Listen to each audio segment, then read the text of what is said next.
Salut tout le monde, en attendant le Tour de France, on se retrouve pour un numéro hors série, un numéro spécial Rivals Manager. Si vous nous suivez depuis le début de l'aventure Le Petit Plateau, vous vous rappelez peut-être qu'on avait fait une émission en avant-saison sur Rivals Manager, et donc l'idée ici, c'est de faire un petit bilan, mi-saison. On va parler un peu de nos bons choix, de nos mauvais choix, de nos regrets, etc., etc. Et quoi de plus logique donc que de retrouver le même casting qu'en avant-saison. J'accueille donc Titouan, que vous connaissez certainement, est membre de l'excellent Vélo Futé. Salut Titouan. Salut Damien, salut à tous, content d'être là, j'aime parler de jeux, tu sais, donc Je ça fait sais, toujours je sais. plaisir. On accueille aussi Enzo, alias Analyste Phoenix, qui est membre notamment du podcast Le Coup Tordu. Salut Salut à Enzo. tous. Salut et merci de l'invitation encore Damien, Et toujours un qui, plaisir. et qui écrit pour nous aussi de temps en temps Ah, d'excellentes c'est previews. gentil. Et merci à Exact. Vélo Futé.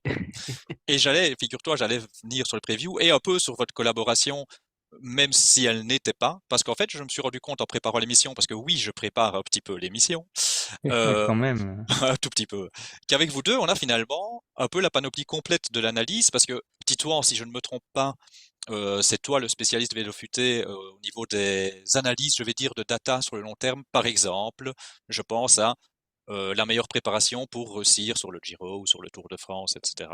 C'est des trucs que j'aime bien faire, ouais. Ouais, C'est vrai il me qu'on semble bien. a, je dirais, je pense que tout le monde est capable dans l'équipe de le faire, mais après, c'est vrai que c'est moi qui a tendance à le faire parce que c'est quelque chose qui m'intéresse. Puis voilà, il y en a d'autres qui sont plus spécialisés comme Romain dans les interviews, la géopolitique. Donc ouais, on peut dire ça. On Voilà. peut dire ça, j'accepte. Et donc voilà, je prenais le long terme, moyen terme, on va dire, avec toi, avec ce genre de choses, et le court terme avec les previews d'Enzo sur son site aussi d'ailleurs, qu'on retrouve très régulièrement. Ou alors bien sûr, Enzo, toi tu regardes aussi ce qui s'est passé sur des arrivées similaires, peut-être les années précédentes, mais on est plus dans l'immédiat quand même, sur le parcours de la course, sur les différents scénarios, les conditions actuelles, etc. Donc finalement, C'est vous vous complétez assez bien, je trouve. c'est ça. Après, je j'ai pas la prétention de faire la même profondeur de travail que Vélo Futé, hein, ce qui est le travail qu'ils font, notamment sur les numéros qui sortent régulièrement, les numéros mensuels, c'est des heures et des heures de travail, de recherche. Donc je ne me mets absolument pas au même niveau. C'est Non, gentil, mais bon, tu sais, on est tous investis de la même manière dans le vélo, donc voilà, chacun son truc, hein, il n'y a pas de souci. exactement, il y a de la place pour tout le monde et pour tout type Mm. de choses. Mais donc vous voyez évidemment qu'on est quatre et vous l'aurez reconnu, je n'ai pas besoin de le présenter, c'est notre animateur préféré de votre podcast préféré, à qui je pique la place donc cette fois-ci, hein, je prends un peu le rôle d'animateur. Romain, salut Romain, tu vas bien? Salut Damien, ça va bien et comme tu le vois, ceux qui nous suivent sur le petit plateau depuis le début savent aussi que j'aime mettre une casquette un peu en lien avec le thème. Et aujourd'hui, alors on le voit pas très bien, mais gloire et désillusion, je pense qu'on est vraiment dans, On dans verra s'il y cette a plus de préface, couloirs, ouais, qu'au voilà, désillusion. de Rivals, exactement. Ok, ok, bah écoutez, on va attaquer sans tarder, hein. Je me suis dit, tiens, je vais regarder un peu le classement de chacun. Et on va faire le tour de parole, le tour de table en fonction du classement. Alors, le classement, premier d'entre nous. Romain, 209e, pas mal du tout. Non, c'est Vélo Futé qui est premier. Alors, j'allais y venir, attends, je vais Ah le ouais, mentionner. attention. Ah ouais, ça Moi, Eh, commence j'ai pas parce- comme invité ça. Tissouan de Vélo Futé, je n'ai pas invité Vélo Futé. Eh, Oui, mais alors, Sinon, faut c'est savoir que triche, ça. j'ai passé beaucoup plus de temps à faire l'équipe Vélo Futé que faire l'équipe de Titouan. C'est vrai, Oui, hein. oui, mais tant pis, ça marche pas, écoute. Je suis bien désolé pour toi. De toute façon, on ne tracasse pas, il y a quelqu'un derrière toi, votre Parce que humble moi, serviteur. Voilà. j'allais parter l'équipe Vélo Futé, hein, plus que l'équipe de moi. Je C'est t'avoue vrai, que là, pour je les suis pas thèmes, trop. t'allais faire vélo. Ah non, bah, blague à part, moi Je suis pas trop mon équipe, en fait. Ok. Bah écoute, de toute façon, tu peux faire, il n'y a pas de souci, tu feras sur l'équipe Vélo Futé. De toute façon, l'idée, c'est de parler de différents coureurs. On profite un peu du Hmm, contexte Rivals Manager pour parler un peu de la saison, finalement. Donc, tu tout choisis à dans fait. l'équipe que tu veux. Ouais, ok. Et donc, pour la petite histoire, les classements, on en était donc Romain 209e, Enzo 437e, Tito en 475e, mais 155e avec Vélo Futé. Et moi, à la traîne, hein, 619e, donc je vais T'es beaucoup. revenu quand même. Je suis revenu parce que j'étais 1500 avant Oui. le Giro, enfin un peu avant le Je- Giro, donc J'allais dire, on aurait fait ça avant le Giro, je pense qu'on était tous au... on était Il loin. non, l'aurait pas ah, fait, avant le Damien. Ah Giro, Il l'aurait j'étais non, pas pas mal, fait. hein. Enzo Avant le était Giro, bien. j'étais pas mal. Moi, je crois que j'étais Ouais, même dans le top 100, ouais, top Ouais. 200 général, hein. ouais, Eh, ouais, moi, ouais. je tiens Honnêtement. à saluer JB qui, de l'équipe, est dans le top 10 Ouais. général, je crois. Oui, c'est vrai, ouais. Top JB est 10. super bien classé. J'ai pas regardé là Hmm. récemment, mais il y a pas Eh ben, longtemps, il était très bien classé. Ouais, Il a fait un Giro Il est exceptionnel. Il devait être neuvième, dans le top ouais, 3 du Giro. ok. Deuxième, je il crois, est du Giro. neuvième. Et donc, du coup, ben, eh ben.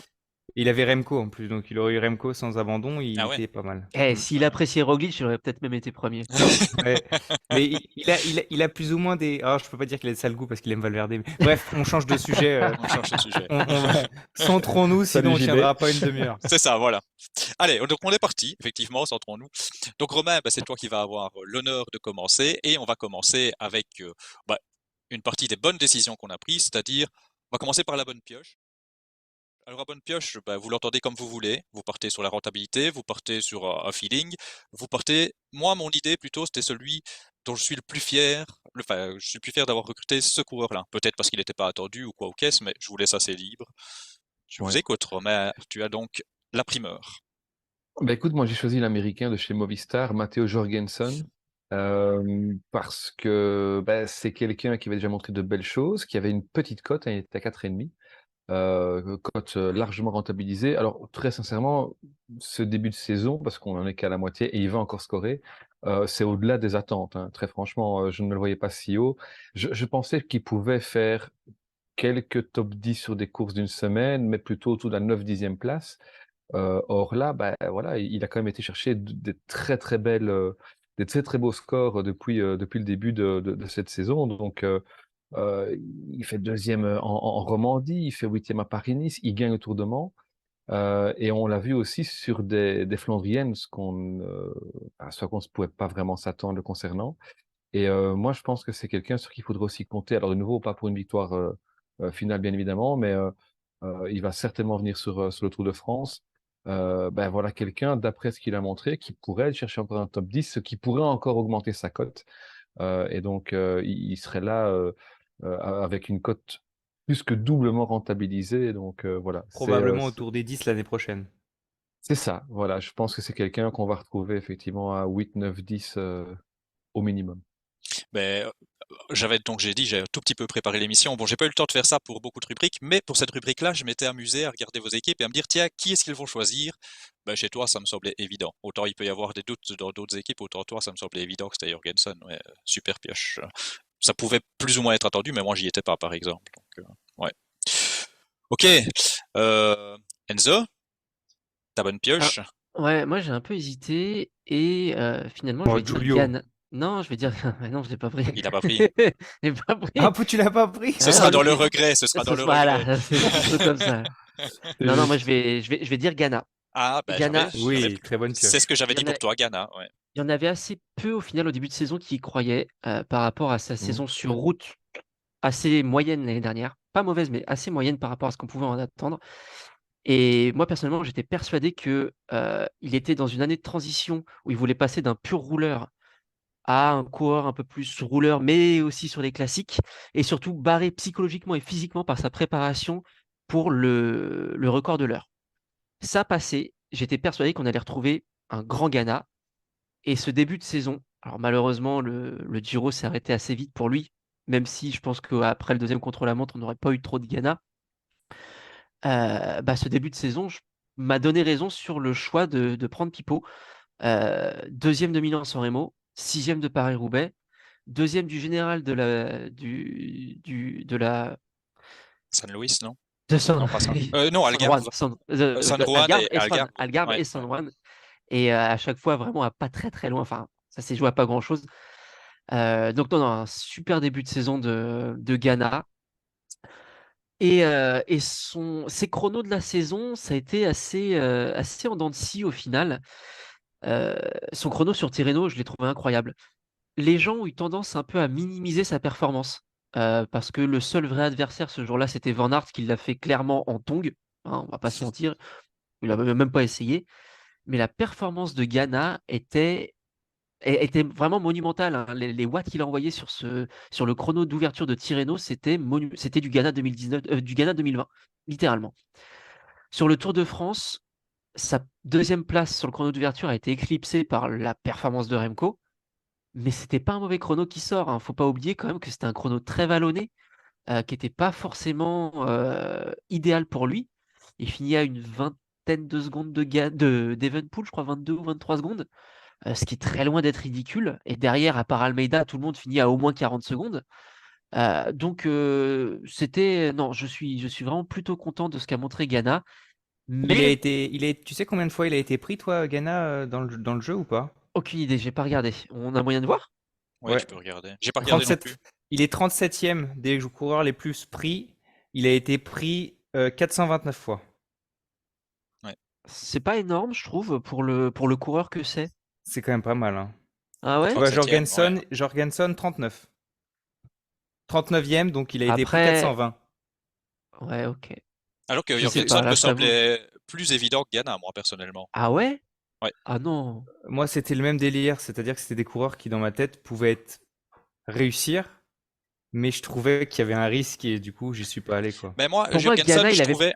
En fait, Ghana, j'y Ghana, suis allé l'année dernière, moi, et ça a raté, c'est pour ça. Ouais, moi, mauvaise la année. différence entre les Mm. deux, Enzo, que tu es surpris, en fait, Ghana, je pensais que ça pouvait le faire et c'était plus sûr que Jorgensen. Mais Jorgensen, c'était plus tout ou rien. Mais j'avais l'impression que Jorgensen avait, vis-à-vis de son prix, en plus, une plus grosse possibilité d'être bien, bien rentable, en fait, d'être une bonne affaire. Et j'ai Il est pas à combien? osé. Il était à combien, Il Jorgensen? était à 4,5 seulement. 4,5. 4,5. Ah oui, Ouais. c'est pas beaucoup. Avec 4,5, Après, dès qu'il partait, il avait les c'est une opportunités qui grosse erreur s'ouvraient. quand... Bon, voilà, Tu moi, je ne vois, croyais pas trop à cause de sa saison dernière qui était pas top, en fait. Mais sinon, tout sur papier semblait indiquer que ça pouvait être un bon choix, je trouvais. mais surtout, moi, enfin, on a été débiles, tu vois. Pour Ghana, moi, je pense que j'ai été débile parce que, ben, en fait, on doit toujours écouter les gens qui ont des attirances pour certains coureurs parce qu'ils les connaissent mieux. Et en l'occurrence, tu vois, moi, je connais bien certains coureurs. Toi, tu connaissais bien Ghana Chikone. Ben, j'ai douté de ces coureurs-là, j'aurais dû écouter. Voilà, faut toujours écouter les gens qui connaissent bien certains coureurs parce que ils le savent. Tu vois, Jorgensen, pareil, Romain, 39e, pris autant de fois que Tobias Foss, à 5. ça m'étonne que Jorgensen ait été vu comme une potentielle réussite. Je dis pas que le mec est mauvais, attention. Je dis juste que dans l'équipe où il est, ça me semblait compliqué de le voir jouer le classement général et surtout de le voir jouer avec les meilleurs en montagne. Le mec a quand même un gabarit assez atypique, hein. Et le pire, c'est qu'en plus, derrière, il a confirmé sur les pavés, donc il a pas fait que les courses à étapes, Ouais, quoi. non, non, C'était un non, non, délire, de toute façon, Jorgensen. tout Movistar, même sur les pavés, t'en as eu quelques-uns qui sont sortis, tu fais. Ok. Ouais, Ouais. Donc ouais, voilà. Donc pour faire court, voilà, moi je suis ok. très content de Ghana, même si ça manque de victoires cette année, mais passé très souvent très très proche. Mais à Revolts Manager, l'avantage, c'est que tu es récompensé non que par les victoires, mais aussi les places d'honneur. Donc, Ouais, c'est il y en a important eu de chercher les mecs qui sont pas au mal sur classement. des courses importantes. Toi, Titouan, donc tu vas partir sur ton équipe Vélo Futé, Oui. juste pour la petite blague. Donc, je n'avais Qui a de regardé. grosses ressemblances, hein, quand Ah, même, ben avec alors je vais Titouan. te laisser choisir. Parce que j'avais choisi dans ton équipe aussi, je voulais voir de Ouais. qui tu allais parler. Bah allez, je vais quand même dire ton équipe parce qu'ils sont peut-être pas, j'en sais rien. Je m'étais dit dans ton équipe perso, j'hésitais entre Pinot et Landa. Et moi, je serais parti sur Landa parce que je trouve que c'est vraiment bien vu d'avoir cru à Landa. Moi, j'y croyais pas.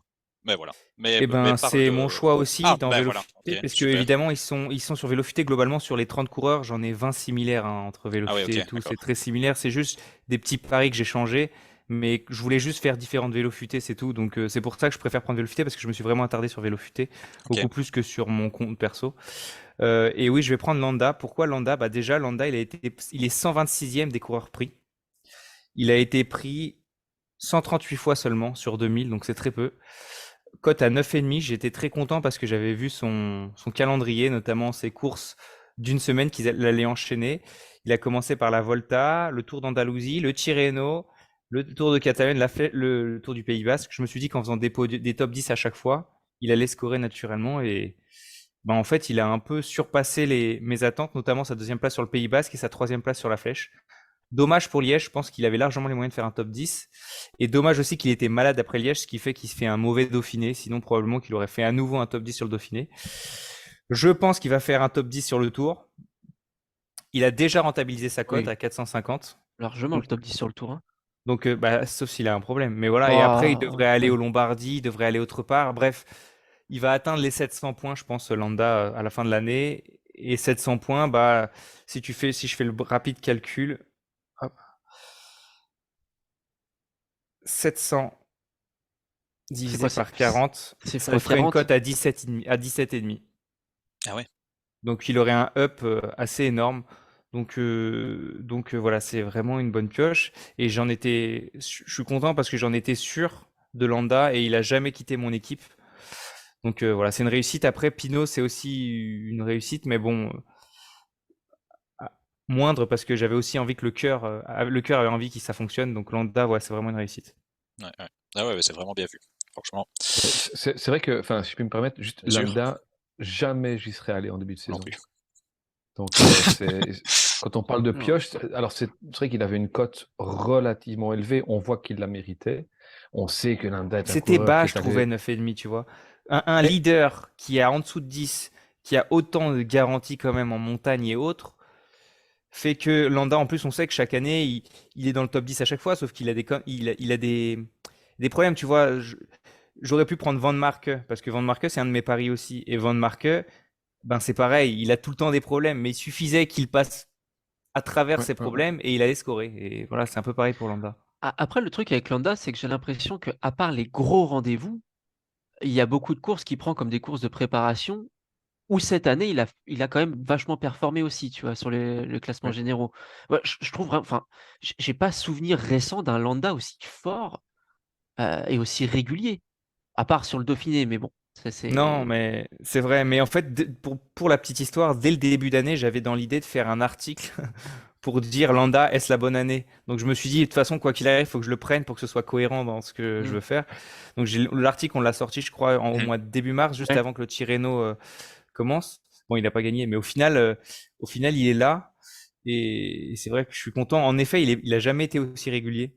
Landa, moi, c'est une des 33 ans, je vais dire révélation. C'est une des révélations de la saison pour moi. Hmm. Je Je suis l'attendais absolument d'accord. pas à ce niveau-là, hein.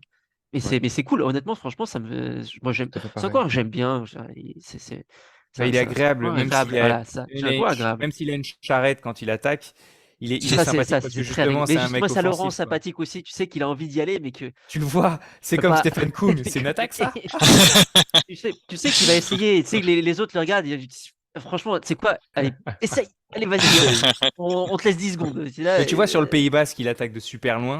Et ouais. c'est top. Dès la première étape, il attaque de super loin, il se fait Ouais, non, non, reprendre. Mais mais voilà, c'est génial, c'est une panache. mentalité. C'est le Ouais, coureur du peuple. Ouais. exactement. Exactement. La première semaine du Tour de France va être sympa avec lui. Oui. Ouais. Normalement, oui. Bon, ben moi, je vais y aller pour la bonne pioche, mais je suis un peu embêté parce que franchement, j'ai pas vraiment de bonnes pioches cette année dans mon équipe. Donc, oui, il y a des bonnes pioches, mais j'appelle pas ça des bonnes pioches parce que tout le monde y va. J'avais pensé parler de Nice, mais c'était évident qu'à ce prix-là, hein, tout le monde l'a pas pris, mais j'ai beaucoup de monde l'a pris. Nice, c'est pas mal parce que Là, j'y c'était suis pas allé. Il est, précoce. j'ai regardé, Moi, je il est comptais beaucoup y pris, aller, hein. je comptais y aller l'année prochaine. Ok, mais Tu il est quand vois? même beaucoup pris. Donc, c'est Beaucoup pour ça que pris, je le, 27e, ouais. ouais, C'est tu pas vois. 535 fois, ouais, ouais. Voilà. Donc finalement, j'ai pas envie de prendre un mec qui était 27e choisi. C'est pas vraiment j'appelle pas ça une bonne pioche. Bon, il y a Tyson qui confirme, mais c'est pas non plus fou, fou, fou. Donc je vais envie, en fait, de parler d'un gars où ça va peut-être être surprenant, mais c'est Almeida.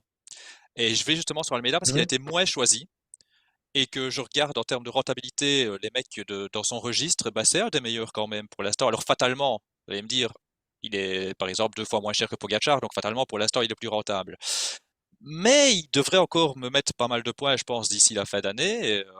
Et donc, à terme, s'il continue comme ça, qu'il continue sur sa lancée, je crois que ce sera un des mecs les plus intéressants au niveau des classements généraux, etc. Là, pour l'instant, il est à 11,5 de Ouais, rentabilité.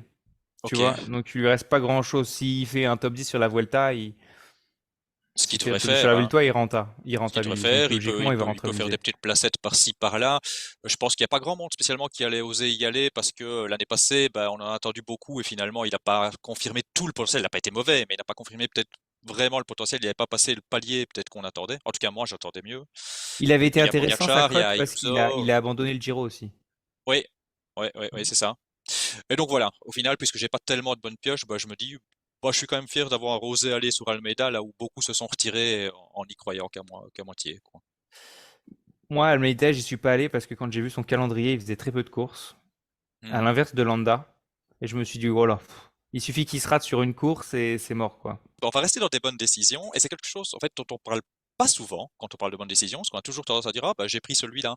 C'est plutôt celui qu'on a évité de prendre, les pièges, les trucs qui semblaient évidents, euh, où beaucoup de gens sont allés, et nous, on s'est dit non. En gros, certains parlent de piège à con, si vous voyez ce que je Ouais. veux dire. Et donc, quel est le piège à con que vous avez évité et que vous êtes bien content d'avoir évité? Romain. Le- Mais, je sais pas si finalement beaucoup de gens y sont allés et ça fera pas plaisir à certains, mais je vais dire Wout van Aert. Euh, il était évidemment une des plus grosses cotes du jeu. et il était supposé être une assurance point comme les Pogacar, comme les Vingegaard, comme les, malgré tout, Remco, malgré son abandon. Euh, mais il avait tout de suite dit son objectif cette année, c'était la fameuse semaine des Flandriennes avec le Ronde et Roubaix. Et on sait que Wout, c'est pas forcément dans les monuments et sous la pression qu'il est le meilleur. Et on l'a vu. Et donc, du coup, là, je sais pas où il en est pour l'instant, mais je pense qu'il rentabilise pas du tout, du tout, du tout sa cote. Alors, il va Il est peut-être à faire de très belles 540. voilà, donc il va peut-être faire de très belles choses ici sur Tour de France. Mais bon, s'il nous fait la même chose l'année passée, alors c'est bien de gagner des étapes, mais pour Rival, c'est pas ça qui rapporte le plus. Euh, Il Après, rentabilisera, il a peu de chances de la rentabiliser, hein. non, je pense pas. Parce qu'il est à Donc, 13,5 et il faut qu'il fasse ouais, 35, donc il lui reste 20. Donc il faut tout à qu'il fasse. fait. Il a fait un tiers de ses points, quoi. Et finalement, pour terminer avec ça, je pense que quitte à prendre quelqu'un de la fameuse top list, ben voilà, il y avait pour quelques points de plus, Pogacar était plus une évidence. Pour quelques points de moins, Remco. Et si on est encore plus loin, Mathieu Van Der Poel, on les compare souvent, mais et bien 13 au-delà. points, hein. Voilà, alors ils sont aucun des deux évidemment n'a rentabilisé ici, hein, mais je veux dire, Van Aert a quand même eu ses gros objectifs de l'année passée. Donc, à moins qu'il n'aille faire un top 5 au Tour de France, parce qu'il n'y a personne d'autre pour emmener Vingegaard à part Kuss qui sort du Giro, on serait peut-être surpris. Mais voilà, je vois pas du tout Van Aert rentabiliser sa cote. Ok, ok. Enzo? Alors, avant le Dauphiné, j'aurais dit à la Philippe. Et je suis encore à deux doigts de dire ça. Parce que je pense pas qu'il va faire un Tour de France comme les gens l'imaginent. Mais je vais plutôt dire Dan Felipe Martinez. Dan Felipe Martinez, parce que beaucoup voient encore en lui un potentiel vainqueur de classement général ou de slash grand tour. Alors, un très gros slash. Et surtout parce que ça m'énerve qu'il ait pris le Tour d'Agana sur un contre-la-montre. Non, blague à part, en fait, je le trouve très très décevant cette saison. Et le fait que j'ai pas un affect particulier pour lui m'a en plus convaincu de ne pas le prendre. Surtout à ce prix-là, je crois que c'était 15 ou 14, enfin bref, très très cher pour le peu de choses. Il a fait une belle saison 2022, mais quand on a eu, enfin, ce qu'on attendait de lui au Tour de France, ce qu'on pouvait attendre de lui au Tour de France, c'était caca culotte. Et cette saison 2023, c'est un beau caca culotte aussi. Voilà. Donc bien content de ne pas être allé sur lui. Bah, je réagirai plus tard parce qu'en fait, il est plus tard dans une des autres rubriques, puisque moi je l'ai. Donc, si quelqu'un veut réagir, je vous laisse réagir, mais moi j'en parlerai plus tard. Titouan. Je propose qu'on passe à Romain d'abord. Romain l'a fait, mais moi je Tu peux viens le de dire. parler. Romain a déjà Damien, parlé. pardon, excuse-moi. Oui, ben vas-y. Ben écoute, moi, bon voilà, de nouveau, j'avais pas quelque chose de super évident, mais ben, puisqu'Enzo est là, en plus, ça me fait penser, c'est pas que vous êtes un couple, hein, Enzo, mais ça me fait penser un peu à Tib. Et je pense un peu à Tib, je fais des liens. Tib, il y a quelqu'un qu'il aime beaucoup, et dont, effectivement, on pouvait attendre quand même quelque chose avec un transfert intéressant, c'est Honoré. Honoré. Ah ouais, Honoré, oh le piège à con, j'avoue. Ah, ouais. Honoré, alors là, alors je nuance un tout petit peu parce que je le trouvais quand même cher, même si on pouvait attendre, il était à 7,5. Bon, je pense pas qu'il avait apporté énormément de garanties, mais ça pouvait être un bon coup. Il y a quand même un transfert hyper intéressant en allant chez Education First. Et finalement, rien. Mais rien, de rien, de rien. Je ne sais plus, j'ai été voir. Est-ce qu'il a mis 20 points? Je suis pas sûr. Ouais, voilà. Alors, point positif pour lui, il parle bien italien. Je l'ai vu sur un live Twitch avec Bettiol, Vincenzo Nibali et, euh, et, euh, et Bonifacio. Voilà, il parle très bien italien. Ok, bon, on lui Et il laissera sait plus ça faire de vélo. alors, hein. Il D'accord. sait faire de vélo. Je sais pas si ça convaincra Tip. C'est dommage parce que c'est le seul chez EF qui a l'air de pas marcher. Mais c'est ça, en plus, Lui... l'équipe Attends, non, tourne. pas tout seul. Lui est ma déception. Mais on y viendra après. Donc j'en ai deux. J'en ai un, c'est une grosse cote, donc c'est pas vraiment un piège à con, mais je trouvais que c'en était peut-être un. J'en avais parlé au début, c'est Arnaud Delis. Ok. Parce que j'avais dit qu'il était très cher, très très cher à 15. Et que voilà, il fallait pas qu'il lui arrive un petit truc parce que sinon c'était foutu. Et ben c'est Mhm. ce qui s'est passé. Il lui arrivait un petit truc. Il a fait que 368 points. Il faut qu'il en fasse à peu près 700 et quelques. Ça paraît mal embarqué pour qu'il Après, il a bien renta. scoré comme. Là, t'es un peu dur. Bah Ça veut dire 368, t'es un c'est peu dur. loin, hein. 368, ça veut dire qu'il fait moins de 10. Et il Ouais, faut qu'il fasse mais 15. Ouais, pour mais rentabiliser. Donc ça veut dire que tu perds potentiellement à 7,5, c'est un mec. Bah, tu pouvais avoir Chicone en plus avec un autre gars à sa valeur, tu vois. ouais, mais t'es dur, quand même. Ah non, non, c'est pas En assez. fait, Si à la moi, fin de la saison il finit à 400 points, Arnaud Delis, c'est pas bon, hein. je vais me mettre entre vous deux. Au niveau comptable, je suis d'accord avec Titouan. Et ça me semblait évident aussi dès le départ. En fait, c'est quand même très très cher et je voyais pas Mm. Delis faire ses points. Par contre, après, sur la question, je comprends ce que tu veux dire, Enzo, parce que je trouve que il répond bien sur son Au niveau par début, rapport à ce que certains. Bah, au globalement, je vais début, dire, depuis le début de saison. fin février, c'était plus ou moins terminé, quoi. Après, Après, là, ce qu'on pouvait s'attendre avec Delis, c'est que quand il se retrouve sur un sprint où il y a plusieurs trains de sprinteurs, où ça frotte un peu, son mauvais positionnement peut parfois lui jouer des tours. Paris-Nice, il a pas trop existé, hein. Bah Non, oui, mais Paris-Nice, ouais, ça non. c'est le cas, mais c'est parce que il n'était pas le seul sprinter, c'est parce qu'il y avait un peu de monde en face. Et enfin, un sprint sur une course en World Tour, ça n'a rien à voir avec un sprint à Bessèges ou un sprint sur une point pro. Sans dénigrer, hein, mais c'est pas la même pression, il n'y a pas la même. Et même si en termes de pointe de vitesse pure, je pense qu'il peut jouer avec les meilleurs, j'en ai aucun doute, ou très bientôt le sera en mesure. Mais sur sa capacité à se placer, à frotter et tout, il est quand même souvent au sol, je trouve, hein, Delis, sur ses sprints. Mm. C'est C'est pas pas un forcément tout le sprinter. temps de sa faute, mais il est quand même souvent au sol. Moi, c'est mon dada, c'est pas un sprinter.